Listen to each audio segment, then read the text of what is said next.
영원한 둘리와 마돈나. 저희가 무슨 만화 영화를 보여드리려고 하는 걸까요? 궁금하시죠? 여러분이 아마 아하 이 사람 그러실 겁니다. 영원한 둘리 영상부터 만나보시고 이어가 보도록 하겠습니다.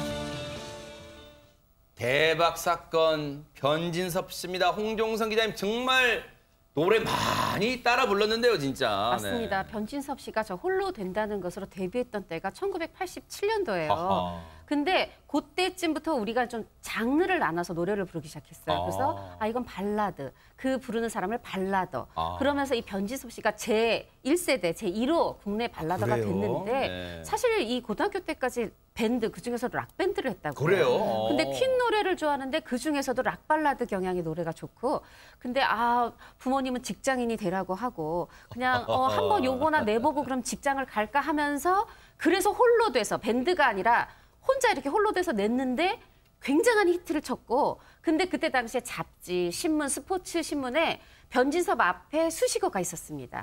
둘리 오빠. 왜 그러냐면 변진섭 씨 볼이 통통했어요. 네. 그리고 그때 당시에 김수정 작가가 그린 만화 둘리가 엄청 인기였잖아요. 이야. 그러다 보니까 가장 인기 있는 캐릭터를 이 신성처럼 떠오른 가수한테 수식어로 줬던 건데요. 네. 근데 변진섭 씨가 그렇게 사실 그때는 노래만 내놓으면 1등, 5주 연속 1등 이랬는데도 맞아요. 본인은 너무 사진 찍는 것도 부끄럽고 어색하고 막 그렇다 그래요. 그런데 그런 부끄러움 속에서도 대단한 히트 가수가 됐습니다. 그러니까요. 당시에 그 가요 톱10 하면 손범수 씨가 변진섭의 홀로 된다는 거 1위 그걸 발표했던 거 막 기억에 나오곤 합니다. 그런데 김유진 아나운서 데뷔 때부터 얼마나 인기가 많으면 둘리라는 별명이 생길 정도예요. 그런 생각이 듭니다. 그러니까요. 네. 그런데 정작 변진섭 씨 본인은요. 유명한 가수가 되려는 생각이 없었대요. 그러면서 사실 앨범도 딱 한 장만 내고 무대를 떠나려고 하셨다고 하더라고요. 심지어 1집 앨범이 사실 1집 앨범이 아니고요. 이게 복집 앨범이란 이름으로 발표가 됐었다고요. 앨범? 네, 요 앨범 하나만 내겠다 이런 의미였던 것 같은데 그런데 이 앨범이 대박이 난 거죠. 네. 방금 들으셨던 홀로 된다는 것 그리고 새들처럼 내게 줄 수 있는 건 오직 사랑뿐. 진짜. 정말 이게 한 곡만 성공하기도 어려운데 이렇게 맞아요. 세 곡씩이나 히트를 했다는 건 정말 대단한 일이잖아요. 네. 이 판매고도 대단했는데 180만 장 이상이 팔렸다고 대박 합니다. 사건. 밀리언셀러도 더블 밀리언셀러를 할 뻔했는데 180만 장 이상. 여러분 아시지만 지금이야 음원 스트리밍으로도 막 들을 수 있고 하지만 그때 당시에는 음반을 사야 됐잖아요. 그게 집계가 됐는데 180만 장 이상을 팔렸답니다. 대박 사건인데 그런데 놀라지 마세요. 놀라움이 여기서 끝나는 게 아닙니다. 1집에 의해서 보통 1집이 대박치면 2집은 어렵다라는 속설이 있는데 그 속설을 보기 좋게 깨뜨렸습니다. 2집의 주옥 같은 노래 한번 들어보시고 이어가 보도록 하겠습니다. 청바지가 잘 어울리는 여자 밥을 많이 먹어도 배 안 나오는 여자 내 얘기가 재미없어도 웃어주는 여자 난 그런 여자가 좋더라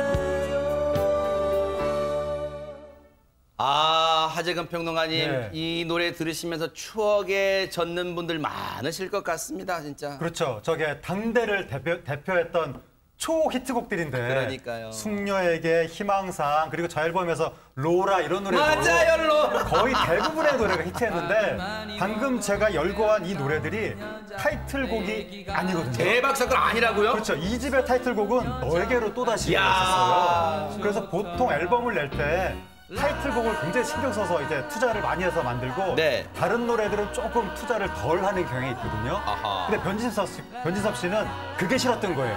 앨범 전체를 다 타이틀곡처럼 그렇게 만들고 싶어서 소중하잖아요. 한 곡 다 명곡으로 그러니까요. 희망상 숙녀에게 그렇게 만들어가지고 결국 앨범 전체가 초히트를 하는 그런 결과가 나온 겁니다. 그러니까요. 이렇게 사랑을 듬뿍 받았는데요. 글쎄요. 참 아이러니하게도요. 뭔가 이 집 앨범이 변진섭 씨한테는 아픈 손가락이 됐답니다. 왜 그랬을까요? 얘기 한번 들어보시고 이어가 보도록 하겠습니다. 아무런 말 없이 떠나버려도 때로는 묻힌 말로 멍들이며 울려도 내 깊은 방황을 변함없이 따뜻한 눈으로 지켜보던 너에게로 또다시 돌아오기까지가 왜 이리 힘들었을까. 이제 나는 알았어. 내가 죽는 날까지 널 떠날 수 없다는 걸. 야, 얼마나 유명하면 동명의 타이틀 영화에 변진섭 씨가 직접 나오네요. 그런데 아니 이 주옥 같은 노래 명곡인데 왜 변진섭 씨 본인에게 아픈 손가락이 된 거예요? 아주 뭐 한 20, 30년 전 얘기긴 하지만 그 천경자 화백이 그 위작 사건이 났을 때 그런 얘기를 하더라고요. 얘네들은 다 내가 낳은 새끼들인데 내 새끼를 내가 왜 못 알아보냐. 위작이 아니다 설명이었겠지만 그런 화가만이 아니라 가수들이며 작가분들도 아티스트들은 다 자기 새끼라고 생각하는 거예요. 근데 변진섭 씨는 이 너에게로 또다시가 정말 마음에 들고 너무 괜찮아서 1위를 했을 때 기분이 정말 좋았는데 네. 1위가 지속되질 않았어요.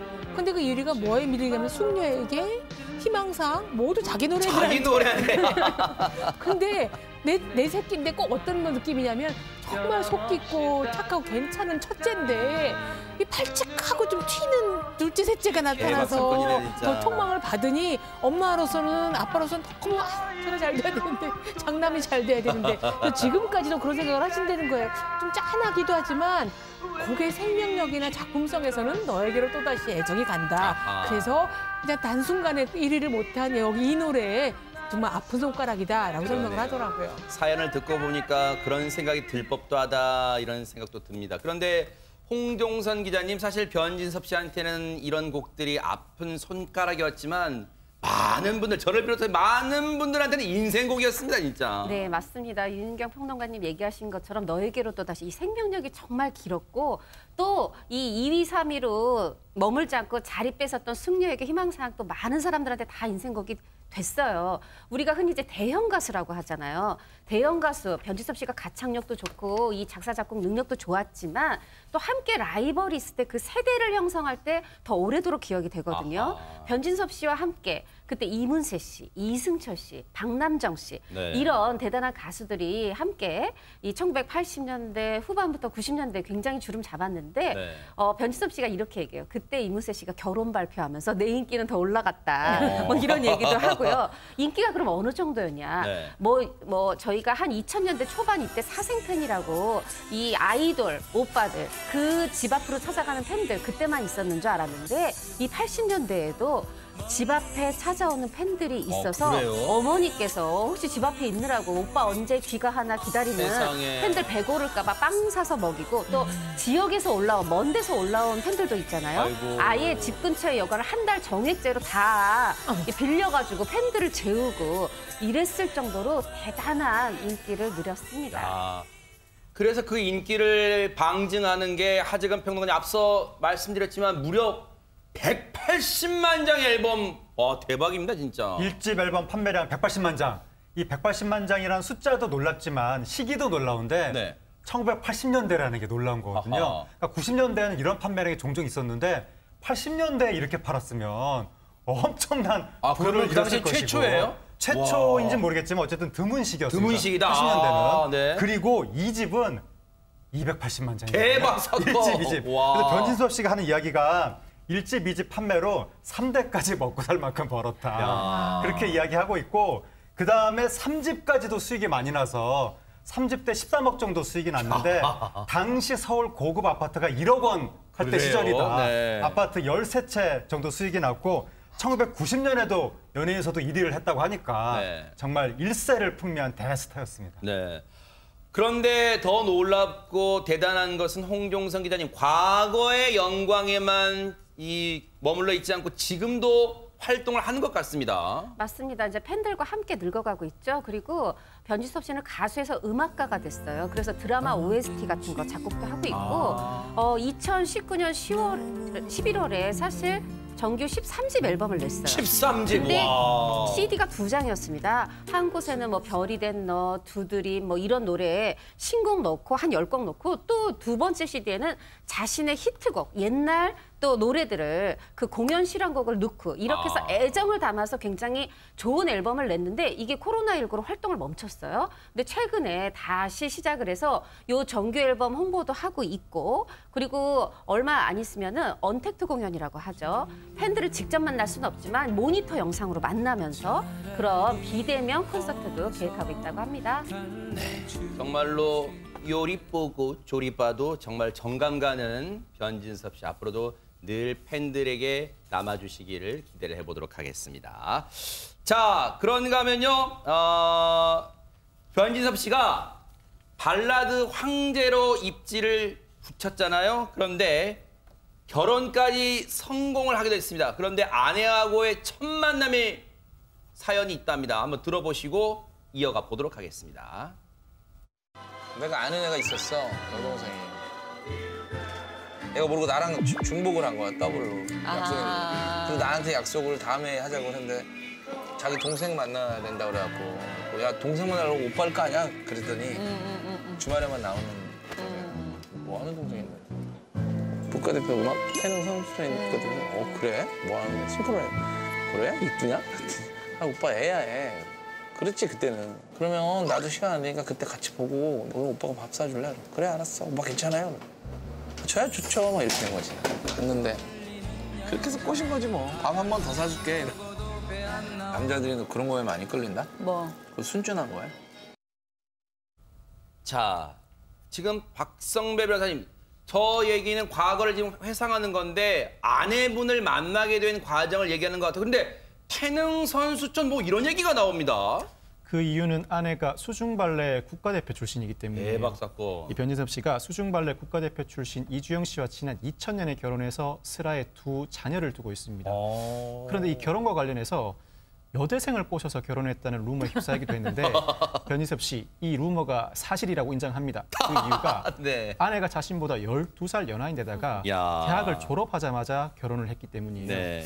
이 사랑꾼의 면모를 보이고 있습니다. 이 밤에 연애 시절에 보고 싶으면 차 타고 가서 아내의 얼굴을 보기도 하고 결혼한 이후에 인생이 더 행복해졌다고 밝히고 있는데 변진섭 씨 아들이 어머니를 닮았기 때문인지 우리나라 최초의 아티스틱 수영 남자 선수로 활동 중이기도 합니다. 이야, 대단합니다. 어쨌든 저 아내의 또 내조 덕분에 또 지금도 팬들과 공감하는 변진섭 씨가 있는 거 아닌가 이런 생각도 해봅니다. 자, 변진섭 씨가 1980년대와 90년대를 휩쓴 발라드 스타 둘리였다면 이분은요, 댄스계를 평정했습니다. 힌트는 조금 전 영상에 있었습니다. 영상 보시고 이어가 보도록 하겠습니다.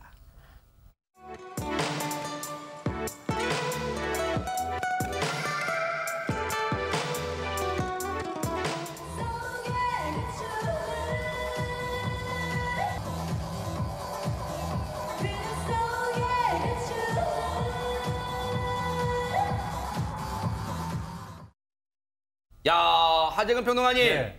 반가운 얼굴입니다. 김한선 씨. 예, 김한선 씨 과거 진짜 댄스로 또 일세를 풍미했던 네. 대스타였는데 아직까지도 신곡도 내고 그러면서 활발하게 활동을 하고 있고 네. 그리고 당시 발라드 대표 주자였던 변진섭 씨하고 의외로 절친이거든요. 그래요. 서로 상대방한테 뭐 호감도, 그러니까 호감이라는 게 이성 호감 그런 거 말고 동료로서. 동료로서, 네. 변진섭 씨가 이야기한 게 김한선 씨가 대기실에서 조용히 있어서 남자 가수들한테 인기가 많았다. 그런 이야기하고 또 김한선 씨는 변진섭 씨가 내성적일 줄 알았는데 밝고 따뜻하고 유머 감각이 있어서 좋다. 네. 그렇게 이야기했는데 서로 이미지가 좀 반대되는 것 같습니다.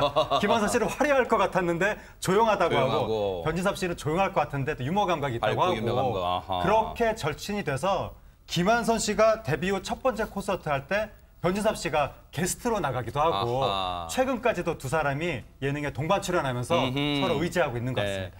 아마 서로 비슷한 성격보다는 서로 반대되는 내가 갖지 못한 장점을 갖고 있기에 두 분이 동료로서 또 절친으로서 지내고 있는 거 아닌가 이런 생각도 드는데 홍종선 기자님, 김한선 씨 하면은 빼놓을 수 없는 수식어가 있잖아요.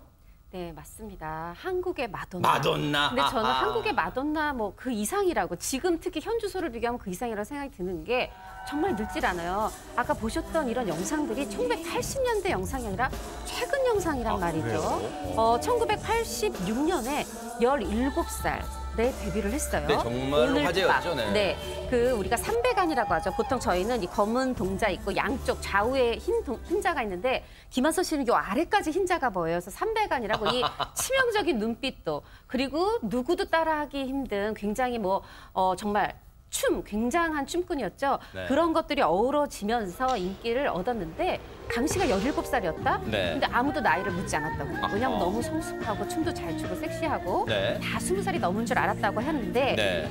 이제 변진섭 씨도 이제 첫 번째 밀리언셀러다 이렇게 얘기를 하는데 이 김한선 씨는 또 한국 여성 중에 1호 밀리언셀러다라고 해요. 그런데 생각해 보시면 그때는 공식이 180만 장, 280만 장 이러는 거지 비공식이 있었잖아요. 길에서 그냥 길보드에서 이렇게 복사한 테이프도 팔고 그것까지 다 합하면 도대체 얼마나 팔렸을지 모르는 상황인데 김한선 씨가 국내에서만 인기 얻은 게 아니에요. 먼저 알란탐 씨가 우리나라에 와서 듀엣곡도 냈었고, 알란탐, 네, 그 뒤에 또 김한선 씨가 대만에 가서 활동을 했는데 정말 대만에서 굉장한 인기를 얻었거든요. 네. 그래서 또 최초의 한류 스타다 이런 수식어도 있고요. 김한선 씨 인기 정말 대단했습니다. 최초라는 수식어를 그냥 다 알고 다녔습니다. 근데 많은 장르가 있을 텐데 어쩌다 왜 댄스 가수의 길을 선택하게 됐을까요? 워낙 어릴 때부터 춤을 잘 추는 거 가족이 알아봐서인지 지금 이분이 댄스 가수로 알려졌지만 백댄서 역할을 잠깐 했었습니다. 17살 데뷔할 때가 아주 청소년기죠. 그래서 3년 우리나라에서 또 최초가 또 여러 가지 붙는데 최초의 연습생 가수입니다. 그래요? 예, 그 당시에는 기획사라든가 이런 연습생이 없던 시절인데 3년 정도 연습생 시절을 거쳐서 춤과 그다음에 노래의 예비 교양을 다 받고 난 다음에 했는데 어떻게 춤을 많이 출 수 있냐면 하도 춤을 잘 추니까 춤을 배우고 싶은 사람들이 연습실을 제공해 줄 테니까 나한테 춤 좀 가르쳐줘. 그래서 실컷 자기도 추고 싶은 춤 다 추고 남들한테 가르쳐주면서 대한민국에서 가장 춤을 잘 추는 댄서 가수가 된 거죠. 그랬군요. 정말로 들을수록 1호라는 최초라는 타이틀을 정말 달고 다닙니다. 김한선 씨 노래 지금도 사랑받는 그 노래 한번 들어보시고 이어가 보도록 하겠습니다. 오늘 밤은 어둠이 무서워요. 그렇지만 밤새 소리 구슬피 들려 정다웠던 옛날이 어둠 속에 묻히고 이제 우리 서로가 남인가 현대 오늘 속에서 순간 속에 보이는 너의 새로운 춤에 마음을 뺏긴다오 리듬 쳐줘요 리듬 쳐줘요 사람 없는 성당에서 무릎 꿇고 기도했던 걸 잊어요 그대 생일 그대에게 선물했던 모든 의미를 잊어요 댄스곡만 잘 소화한 줄 알았더니 저렇게 감미로운 노래도 소화했던 김한선 씨인데 그런데 김유진 아나운서 사실 뭐 노래, 댄스 다 걸출하지만 패션도 빠지지 않았잖아요, 진짜. 맞습니다. 네. 지금 봐도 전혀 촌스럽지 않은 그런 네. 스타일을 자랑을 하셨는데 하지만 당시에는 굉장히 시대를 앞서간 파격적인 그러니까요. 패션이기도 헤어스타일도 했었습니다. 그렇고요. 네. 그런데요. 이 기완선 씨가 유행시킨 스타일이 상당히 많더라고요. 그래요? 네, 위아래 다 청남방에 청바지 입는 청청 패션. 청청아. 네, 요것도 김한선 씨가 유행시킨 거고요. 네. 란제를 입은 것 같은 슬립 패션. 요거 조금 요즘 젊은 층 사이에서 굉장히 인기거든요. 그래요? 요것도 김한선 씨 작품이고요. 네. 또 하나 찢어진 청바지는 심지어 김한선 씨가 원조라고 하더라고요. 아, 그래요? 그런데 이게 탄생 비화가 상당히 재밌는 게요. 이게 어디고 뭐 걸려서 찢어지거나 이런 게 아니고요. 원래는 진이 막힌 청바지였는데 이게 안 이뻐서 이걸 떼다 보니까 구멍이 난 거예요. 야. 아, 이 구멍을 어떡할까 하다가 찢어서 만든 게 찢어진 청바지라고 합니다. 야. 게다가 이 사자머리 아까 말씀하셨잖아요. 네. 그 머리를 상당히 좋아하시는 분이 많았는지 비록 네. 강성현 씨는 그 머리 만들려고 한 올 한 올 따가지고 그 머리 만드셨다고 하는데 와. 정작 김한선 씨는 워낙 곱슬이라 그냥 둬도 그렇게 된다라고 말씀을 하셨다고 야. 하네요. 김한선 씨 스타일과 노래를 따라하려는 후배들이 많았다는데 그중에서도 마음을 사로잡은 김한선 씨의 마음을 사로잡은 후배가 있을지 궁금합니다. 박성배 변호사님. 많은 가수들이 김한선 씨의 노래를 리메이크 해왔는데 그중에서도 삐에로는 우릴 보고 웃지. 이 노래가 앨범 타이틀곡이 아니라 수록곡임에도 불구하고 큰 인기를 얻었고 수많은 가수들이 리메이크 해왔거든요. 과연 김한선 씨는 누구의 리메이크 곡에 가장 큰 애착을 갖고 있을까? 바로 아이유 씨의 리메이크 곡입니다. 그래요? 이 노래가 가사는 상당히 슬픈데 멜로디는 경쾌해요. 이 경쾌한 멜로디를 아이유 씨가 굉장히 쓸쓸하게 편곡을 했고 네. 뮤직비디오를 같이 찍어서 가장 애착이 간다고 합니다. 아하.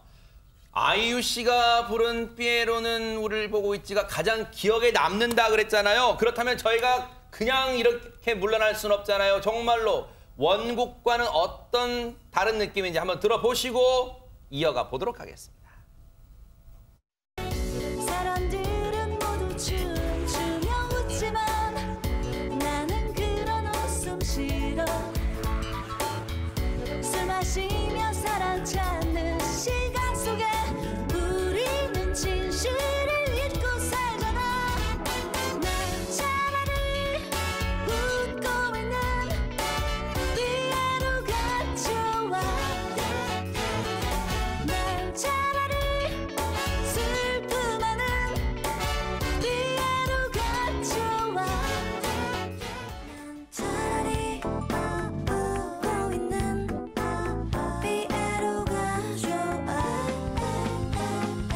난 차라리 슬픔하는 삐에로가 좋아. 1, 2, 3, let's go. 삐에로 삐에로 삐에로 가가 좋아. 삐에로 삐에로 삐에로 가가 좋아.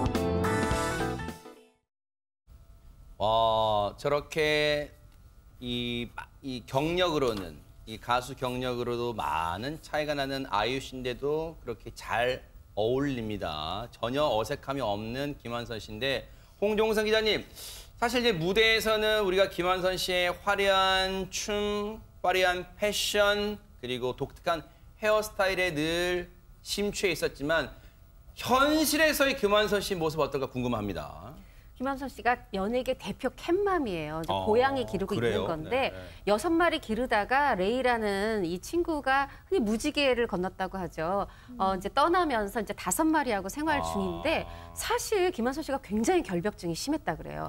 그런데 사실 이제 고양이랑 살다 보니까 네. 털이 있을 수밖에 없고 그러다 보니까 자연스럽게 결벽증도 극복하게 됐다고 하고 지금 5마리 중엔 한 2마리는 이제 길고양이 이제 데리고 와서 이제 키우고 있는 걸로 알아요. 그런데 김한선 씨가 이렇게 얘기합니다. 내가 오히려 사랑받는 느낌이다. 그리고 나도 또 사랑을 줄 수 있어서 좋다. 사실 이제 혼자 살고 있잖아요. 네. 한 번도 외로운 적이 없다고 하네요. 네. 어쨌든 외로움은 느끼지 않지만 이게 이제 우리의 시각으로 보면 사실 하재근 평론가님 네. 뭔가 문득 외로움이라는 게 문득 찾아오잖아요. 네. 가정을 꾸리고 싶은 마음은 없을까? 이것도 궁금합니다. 거기에 대해서 김한선 씨가 이야기했는데 비혼주의 선언했습니다. 그리고 김한선 씨가 옛날에는 내가 결혼할 수 있는 사람인 것처럼 생각을 한 적도 있었는데 나이 먹고 생각을 해보니까 나는 결혼할 수 없는 사람이었구나. 결혼 생활하기가 좀 힘든 스타일이었구나. 그러면서 내가 지금까지 살면서 한 일 중에 제일 잘한 일이 결혼 안 한 거다. 만약에 내가 어떤 남자랑 결혼을 했으면 나 때문에 그 사람 혹시 불행해졌을 수도 세상에. 있겠다. 뭐 그런 이야기까지 하는데 김한선 씨는 지금 뭐 결혼 여부 이런 게 중요한 게 아니라 과거의 가수가 아니라 지금 현역 가수로 인정받는 게 나한테는 가장 중요하다. 그러네요. 그게 뮤지션의 이야기를 하고 있습니다. 네. 정말로 그게 그 울림 있게 다가오네요. 왜냐하면 그냥 한때 가수로 기억에 남는 게 아니라 지금도 왕성하게 후배들과 어깨를 견줄 만한 현역 가수의 모습 앞으로도 뉴스파이트가 진심으로 응원해 보도록 하겠습니다. 둘리와 마돈나 힘내시기 바랍니다.